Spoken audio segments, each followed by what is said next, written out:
ជូនពរកូនឲ្យមានសេចក្តីសុខ សាធុសាធុ យាយវា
នេះការព្រះអិនស្ដេចគ្រុឌស្ដេចនាគនិងស្ដេចគោចាំសិល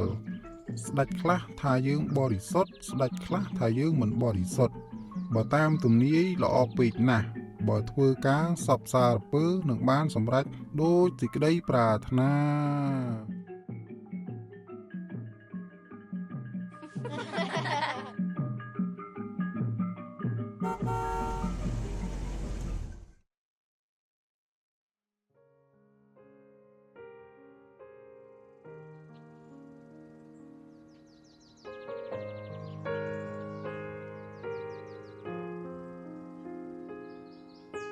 ម៉ែជម្រាបសួរម៉ែ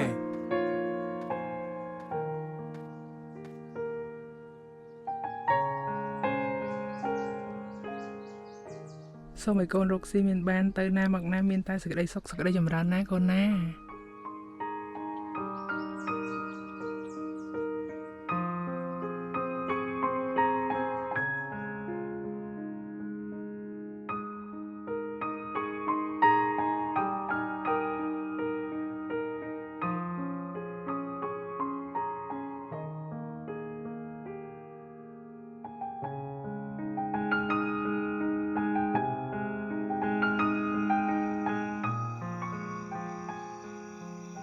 ចំណាយពេលជាមួយគ្នាឲ្យបានច្រើន